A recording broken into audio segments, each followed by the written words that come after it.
Bueno, dale. Buenos días a todos los participantes de esta charla. La primero, como siempre, es dar las noticias.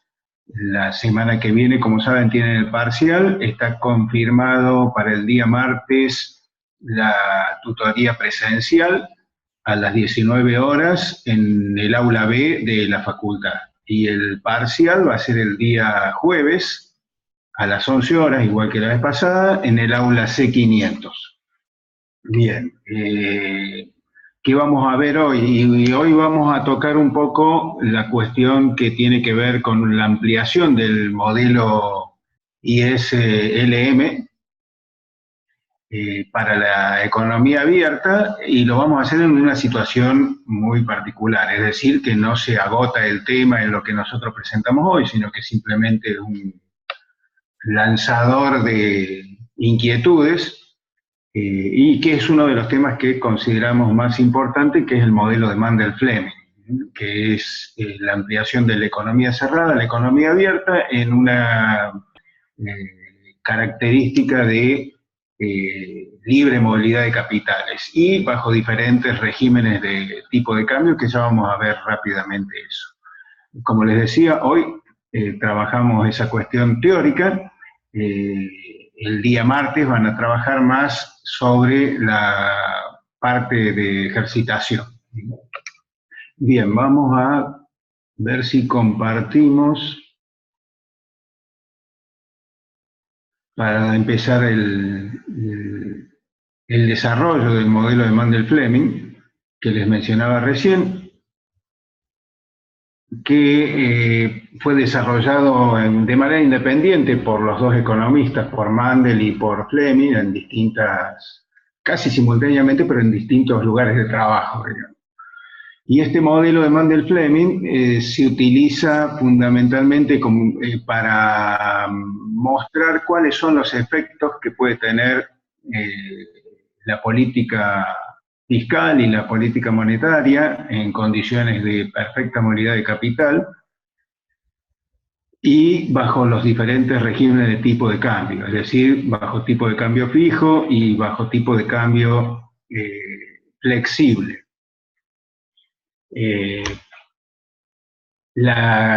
Podemos adelantar la conclusión fundamental del modelo, que es que se pierde el manejo de la política monetaria si existe perfecta movilidad del capital y el régimen de tipo de cambio es fijo.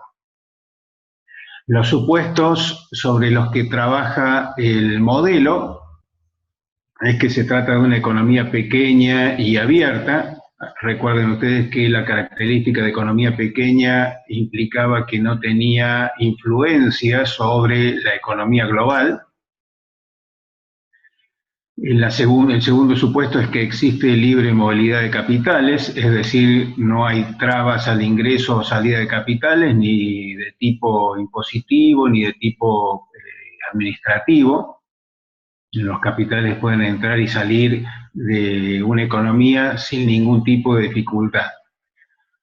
Existen dos tipos de regímenes cambiarios, el tipo de cambio fijo y el tipo de cambio flexible, y las variables con las que vamos a trabajar nosotros, las variables inducidas, el gasto público y la oferta monetaria, o la política fiscal y la política monetaria, si lo queremos llamar de otra manera. Vamos a ver qué sucede ahora que ampliamos a la economía abierta con las funciones que conocíamos ya de la economía cerrada, que era la función IS, que representaba el equilibrio en el mercado del producto. También vamos a ver qué sucede con la LM, que representa el equilibrio en el mercado monetario. Y vamos a agregar una tercera función, que es la función de balanza de pagos, que la comentaremos luego de ver qué sucede con las otras funciones. Empezamos por la IS, Mercado de Bienes y Servicios. Bueno, en una economía abierta se sigue respetando la condición de equilibrio de que la producción tiene que ser igual a la demanda, solamente que en este caso la demanda va a ser el consumo más la inversión, más el gasto público, más las exportaciones netas. Estas exportaciones netas, como ustedes pueden estar viendo allí, van a depender del ingreso foráneo, el ingreso extranjero, el ingreso propio, el ingreso nacional y el tipo de cambio.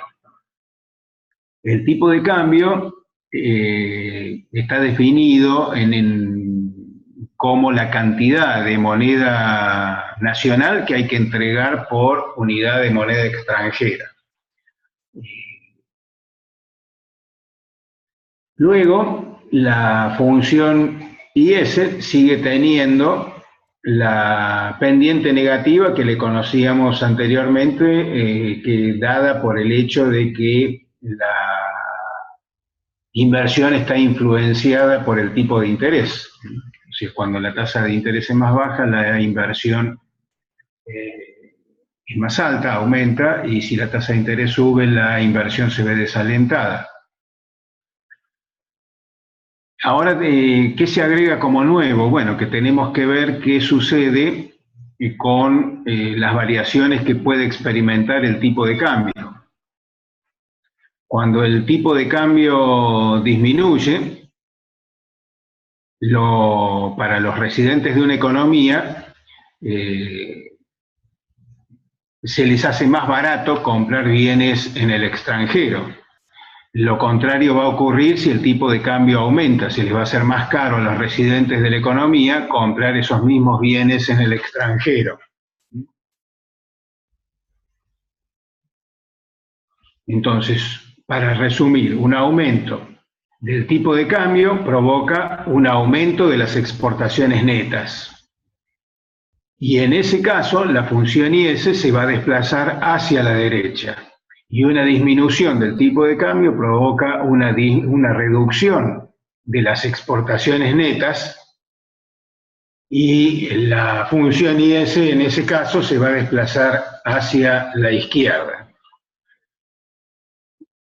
Veamos ahora qué sucede con el mercado monetario, en el cual teníamos como conclusión nosotros del equilibrio en el mercado monetario la función LM, que representaba la igualdad entre las distintas combinaciones de ingreso y tasa de interés que equilibran el mercado monetario.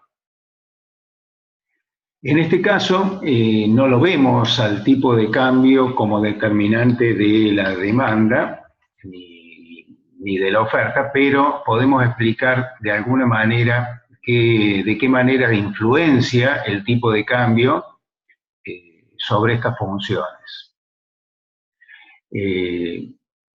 ¿Por qué decimos que tiene que ser analizado? Bueno, porque ahora los inversores, tanto nacionales como extranjeros, para decidir si compran o venden bonos, incluyen dentro de esta posibilidad, de esta composición de cartera, la posibilidad de comprar bonos en el extranjero. Entonces, allí es donde entra a jugar el tipo de cambio. Y ya veremos de qué manera puede afectar la oferta monetaria según cambien las condiciones de la economía global y de la economía nacional en conjunto sobre la oferta monetaria. Pero en definitiva, la función LM también mantiene su pendiente positiva, y esto es porque sigue reflejando la relación que hay entre la producción y los tipos de interés.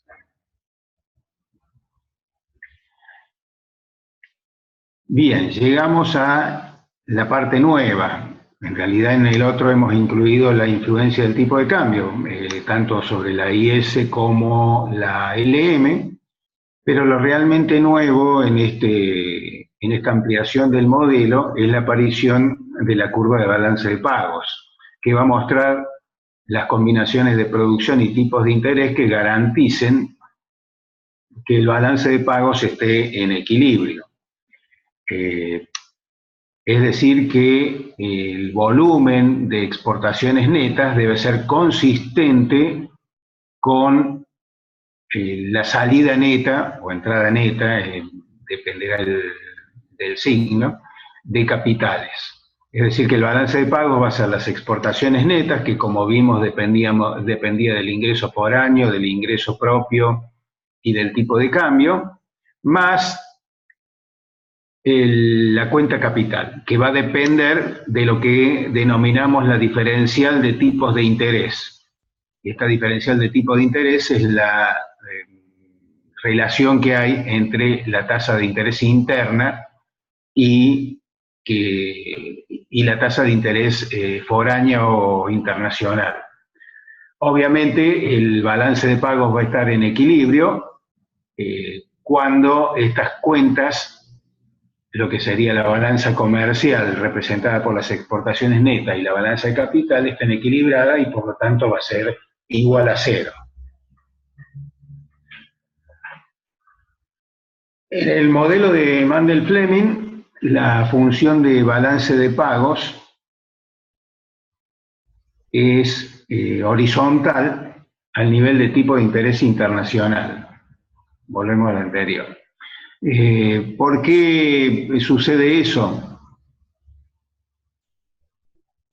Porque si pensamos un poco en los puntos por encima de esta función de balance de pagos, estarían representando un superávit y los puntos por debajo estarían representando un déficit. Solamente cuando la tasa de interés interna es igual a la internacional, el balance de pagos va a estar en equilibrio. Si la tasa de interés fuera levemente superior, el ingreso de capitales no se detendría y eso explica que los puntos por encima estén representando un superávit. Y si la tasa interna fuera levemente inferior a la tasa de interés internacional, la salida de capitales no se detendría. Recuerden ustedes que hemos dicho que ahora existe la posibilidad de que los inversores, tanto internos como del exterior, puedan comprar bonos nacionales o bonos extranjeros. Entonces, si ahora la tasa de interés interna estuviera por debajo de la tasa de interés internacional, la salida de capitales no se detendría y estaríamos en una situación de déficit del balance de pagos. Es decir, que el balance de pagos solamente está en equilibrio cuando la tasa de interés interna es igual a la tasa de interés internacional. Y en esta economía abierta, el equilibrio interno y externo correspondería al punto E, donde se cruzan la función que representa el equilibrio en el mercado del producto, es decir, la función IS, la que representa el equilibrio en el mercado monetario, LM, y la función de balance de pagos. Y eso sucede, como pueden estar viendo, en el eje de las ordenadas, cuando la tasa de interés interna I es igual a la tasa de interés internacional I sub F, determinando un ingreso de equilibrio dado. Bien, ahora a partir de que tenemos esta ampliación del modelo ISLM para la economía abierta en unas condiciones particulares que son la libre circulación de capitales, podemos ver qué efectos tiene la política económica. Como hemos mencionado, podemos hablar de política fiscal y política monetaria, y las consecuencias de aplicar una política fiscal o una política monetaria no serán las mismas si estamos en un régimen de tipo de cambio fijo o en un régimen de tipo de cambio flexible. Y eso es lo que vamos a ver seguidamente. Podemos recordar que bajo un régimen de tipo de cambio fijo, el Banco Central, la autoridad monetaria, es quien fija el valor del tipo de cambio y además de fijarlo, se compromete a mantenerlo a una costa de tener que usar las reservas internacionales. En esa situación, el Banco Central pierde el manejo de la oferta monetaria, es decir, si hay un desequilibrio en el mercado de cambios que hace que el valor del tipo de cambio en condiciones de libertad del mercado difiera del valor fijado por el Banco Central tendrá que salir a comprar o vender las divisas, la moneda extranjera, para mantener el tipo de cambio en el valor que ha fijado la misma autoridad monetaria, con lo cual esta compra o venta de moneda extranjera impacta sobre la oferta monetaria, pero es un impacto no querido sobre la oferta monetaria, es decir, no es buscado por el Banco Central. En ese sentido es que decimos que el Banco Central pierde el manejo de la oferta monetaria. Bien, veamos qué sucede cuando hay una política monetaria bajo un régimen de tipo de cambio fijos. Cuando hay una política monetaria expansiva,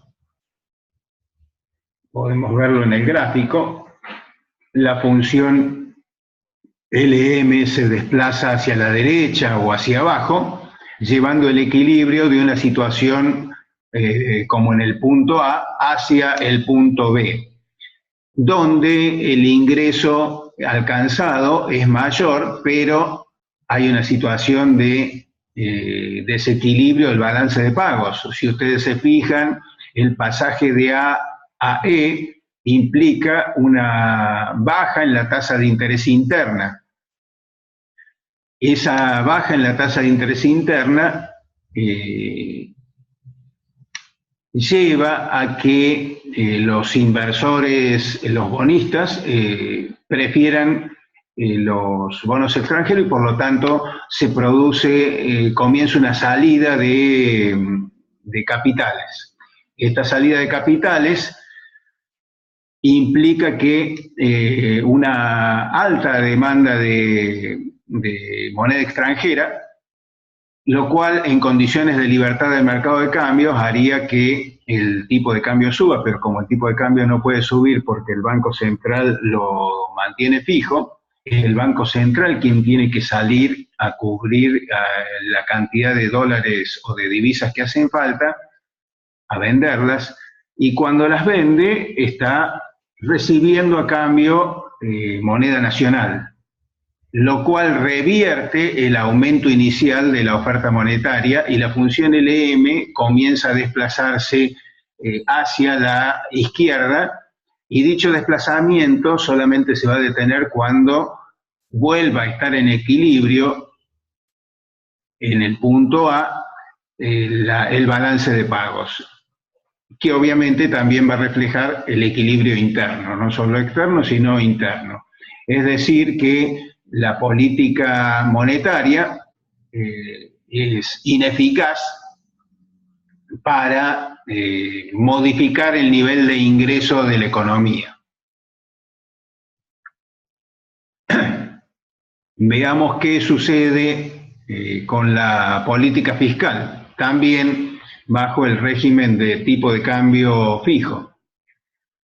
La política fiscal expansiva, por ejemplo, un aumento del gasto público, implica que la función IS se va a desplazar a la derecha y el equilibrio interno de la economía, como pueden ver en el gráfico, pasaría del punto A al punto B. En este caso, el equilibrio interno está mostrando una tasa de interés interna superior a la tasa de interés internacional. Este aumento en la tasa de interés interna va a traer los capitales del exterior que bajo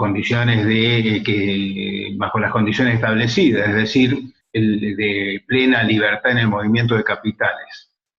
El ingreso de capitales presionan en el mercado de divisas, hay un exceso de divisas que implica una tendencia que el tipo de cambio disminuya.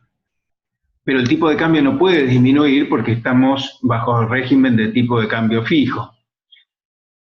En esta situación, el Banco Central se ve obligado a salir a comprar todas las divisas, todos los dólares que están sobrando, a los efectos de que el valor del tipo de cambio no varíe. Cuando hace eso, obviamente entrega moneda propia, moneda nacional, llevando a que aumente la oferta monetaria. Este aumento en la oferta monetaria desplaza la función LM hacia la derecha y comienza a bajar la tasa de interés interna.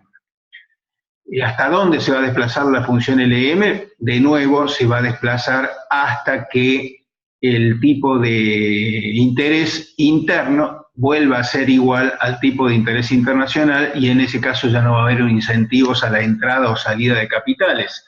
Y eso sucede cuando la función LM llega al punto C, que representa un nuevo equilibrio interno y externo, en el cual vemos que el ingreso es superior, la tasa de interés no ha variado, pero el nivel de ingreso sí. Es decir, que la política fiscal se muestra claramente eficaz para modificar el nivel de ingreso, para provocar un aumento del nivel de ingreso. Debido a que el efecto subyacente sobre y no buscado, vuelvo a repetir, por el Banco Central, lleva a que la oferta monetaria aumente y acentúe la expansión de la economía que provoca la política fiscal. Bien, entonces eso en cuanto al cómo opera el modelo de Mandel-Fleming bajo tipo de cambio fijo, y ahora podemos avanzar hacia qué sucede en estas economías pequeñas cuando en lugar de estar bajo un régimen de tipo de cambio fijo, estamos bajo un régimen de tipo de cambio flexible. Cuando el tipo de cambio es flexible, el valor de la divisa, el valor del tipo de cambio, varía según las condiciones de la economía, es decir, el mercado determina cuál es el nivel de equilibrio del tipo de cambio. Cuando hay tipo de cambio libre, el Banco Central no maneja el valor del tipo de cambio, es decir, no interviene en el mercado cambiario, pero vamos a ver que recupera el control sobre la oferta monetaria.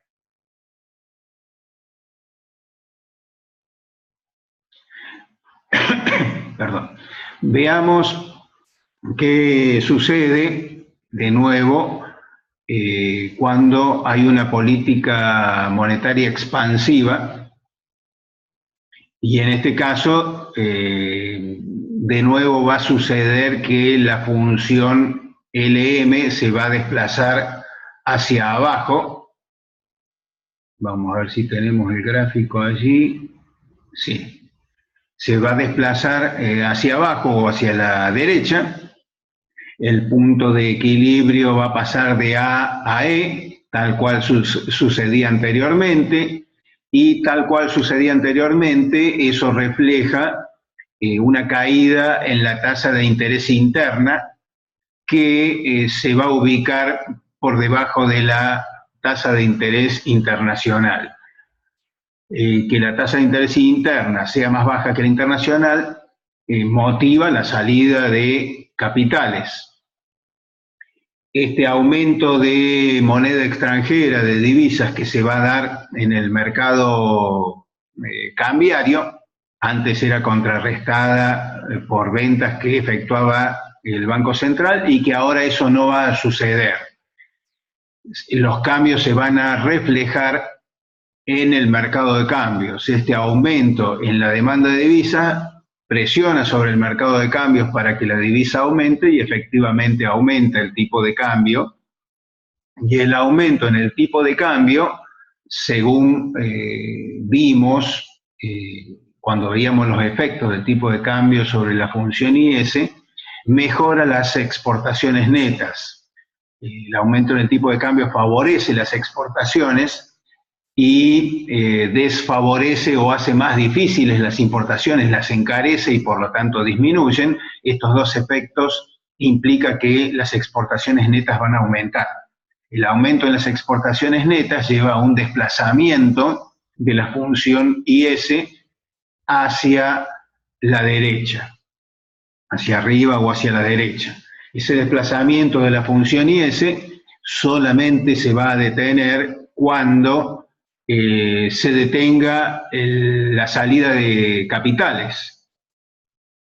Y eso va a suceder cuando la tasa de interés interna vuelva a ser igual a la tasa de interés internacional y donde ya no exista incentivos a la salida de capitales, que son los que inicialmente presionaron en el mercado de cambios para que la divisa o el tipo de cambio suba. Es decir, que la política monetaria es claramente eficaz para lograr incrementar el nivel de ingreso de la economía. Y esa eficacia se ve aumentada porque es acompañada por lo que sucede con el mercado del producto a través del aumento en las exportaciones netas.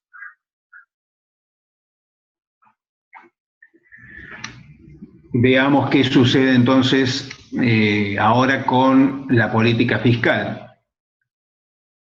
Una expansión fiscal, un aumento del gasto público va a desplazar la función IS hacia la derecha. Vamos a ver el gráfico.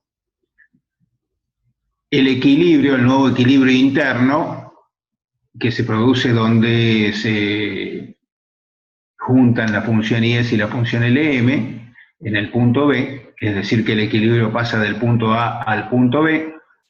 Ello refleja un aumento de la tasa de interés internacional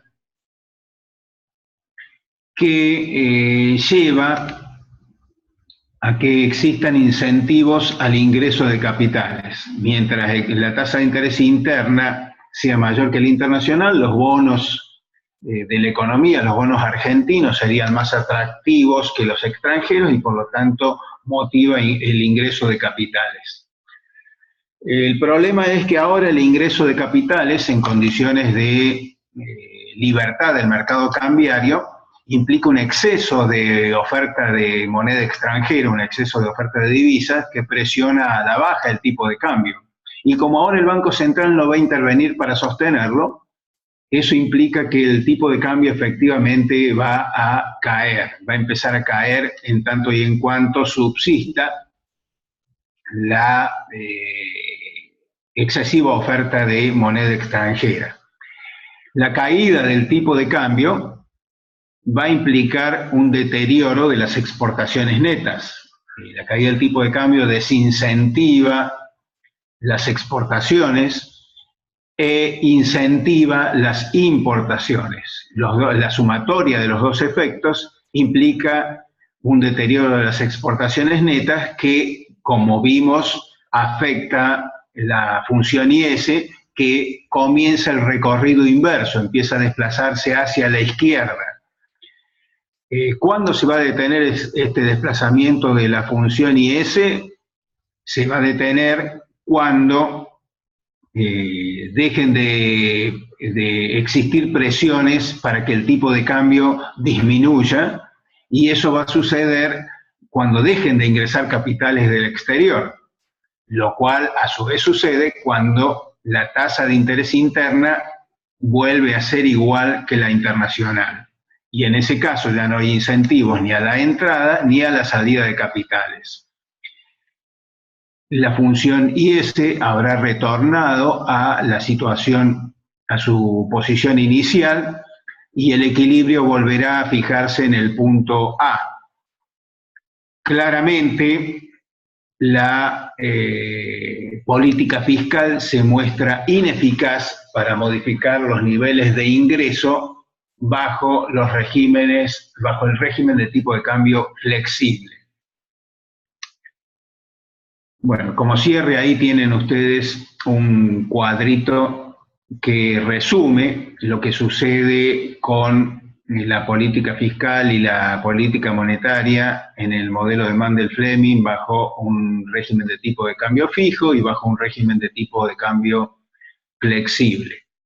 Como les decía, la conclusión principal del modelo es que bajo régimen de tipo de cambio fijo, la economía, el Estado, el gobierno pierde un elemento de política, que es la política monetaria. Es decir, solamente para buscar modificaciones, para buscar el pleno empleo, para buscar un aumento del ingreso de la economía, solamente va a contar con la política fiscal.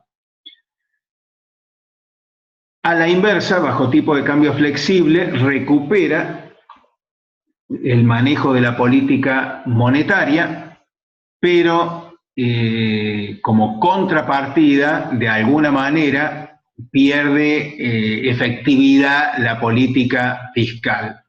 Es decir, que también va a tener un solo instrumento para buscar incentivar la actividad, un aumento de la actividad económica. En un caso lo logrará aplicando política fiscal, que es el primero, cuando el régimen de tipo de cambio es fijo, y en otro caso lo logrará aplicando una política monetaria cuando el tipo de cambio es flotante o flexible. Bien, con esto terminaríamos esta exposición y cuando pueda salir de acá, ahí está, ya salí. Los voy a invitar a que puedan realizar preguntas, realizar algún tipo de consulta sobre esto o sobre alguna cuestión que tenga que ver con esta parte teórica, con esta ampliación del modelo ISLM hacia la economía abierta. Ahí veo una consultita de Álvaro que me dice si esto va a estar disponible, este PowerPoint. Por supuesto que va a estar disponible. No el PowerPoint solamente, sino la videoconferencia que Víctor está grabando y que cuando termine la va a subir al aula virtual. O sea que sí va a estar disponible en lo que hemos estado manejando ahora. Si me estás escuchando, Víctor, y no sé si... sí, veo que Álvaro por lo menos me contesta que gracias, así que él por lo menos está pudiendo hacer preguntas. Sí, acá se escucha todo bien, se vio bien el power, y sí, tal como ya lo dijo Edgardo, va a estar la videoconferencia publicada en un lapso de 1 hora más o menos, o cerca del mediodía más tardar, ya en el aula virtual para que la consulten. Bien, quedamos entonces abiertos a las consultas que puedan querer realizarnos los alumnos que están participando sobre esto, sobre el parcial, lo que los puede estar inquietando.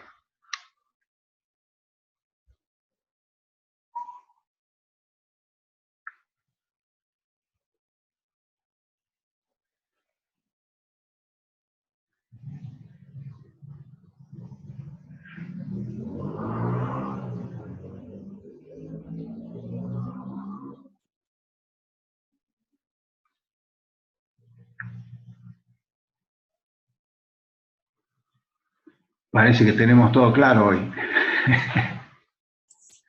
Parece que no hay dudas. Bueno, les recuerdo entonces, si alguno se conectó más tarde, que la tutoría presencial en la cual vamos a desarrollar la parte práctica va a ser el día martes a las 19 horas. en el aula B y el parcial va a ser en el aula C500, la misma que tuvimos el primer parcial, el día jueves a las 11 horas.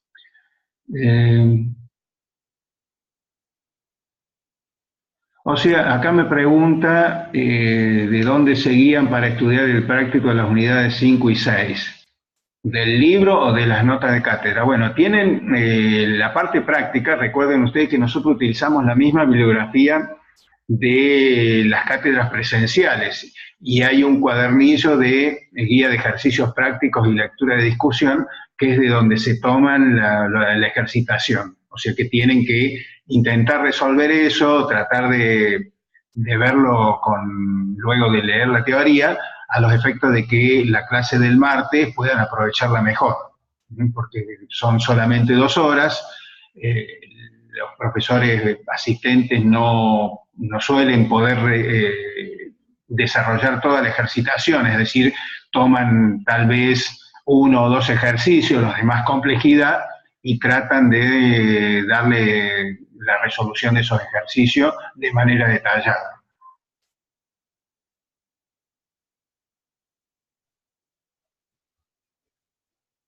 Marianela me pregunta cómo se resuelven los 3 primeros ejercicios. Bueno, eso vuelvo a insistir, traten de ver cómo con los elementos del teórico, cómo los pueden resolver. Si no los pueden resolver, no va a haber problema. El día martes, la profesora asistente lo va a resolver en el práctico. Si alguno no pudiera ir al práctico, tampoco se haga problema, digo. O sea, es bueno ir porque estando allí en el aula se pueden plantear en el momento la duda, pero bueno, si por algún motivo no pudieran asistir, pueden plantear la duda luego en la plataforma, porque ahora es un poco complicado resolver algún tipo de ejercitación. Si va a haber ejercicios para calcular tipo de cambio y puede haber algún ejercicio sobre eso, sí. Fundamentalmente ustedes cuando vayan a la tutoría del día martes van a tener una impresión más clara respecto de qué tipo de ejercitación le vamos a tomar. Pero sí podría haber algo que puede implicar algún cálculo en el mercado de cambios.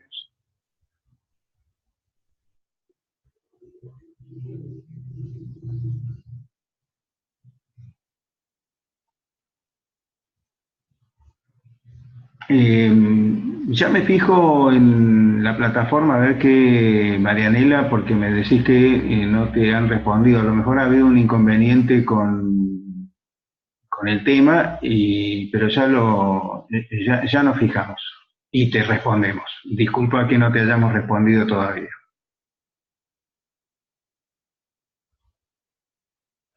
Acá me aclara Mariela, la profesora que me acompaña en el dictado, de que no sé si tendrá que ver con la pregunta que me estaban haciendo, qué tipo de cambio real es un tema del tercer parcial, después que se ve tema de inflación. Yo no sé si se estaban refiriendo a cálculo de ese tipo. Yo entendí que me estaban preguntando sobre cálculos del tipo de cambio de equilibrio, que sí podría ser motivo de esta evaluación. El cálculo de tipo de cambio real entraría en el primer parcial. Recuerden que en este parcial tenemos unidad 4, unidad 5 y unidad 6. En el tercer parcial va a entrar la 7, la 8 y la 9.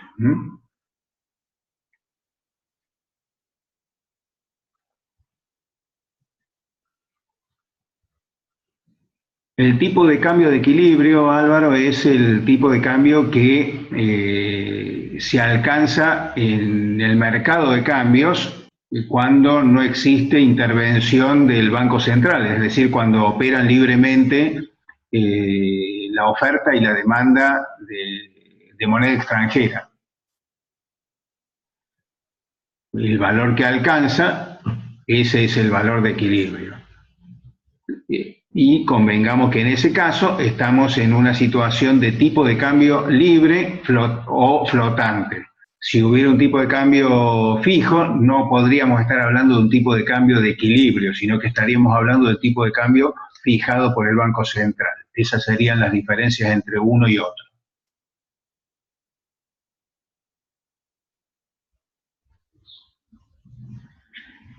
Bien, los invito entonces a ver acá.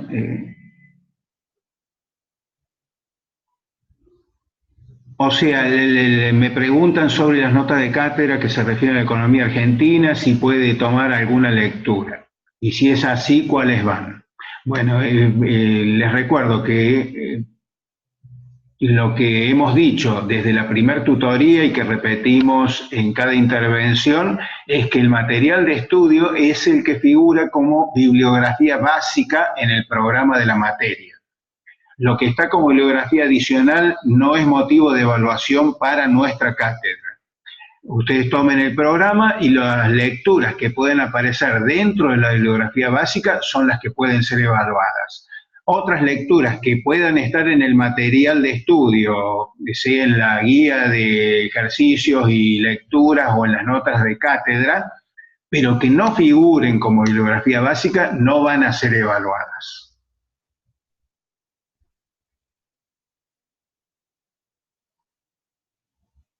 Como corolario, entonces, cuando se pongan a estudiar, tengan el programa al lado, así no leen material que puede estar incluido en las notas y que no va a ser evaluado.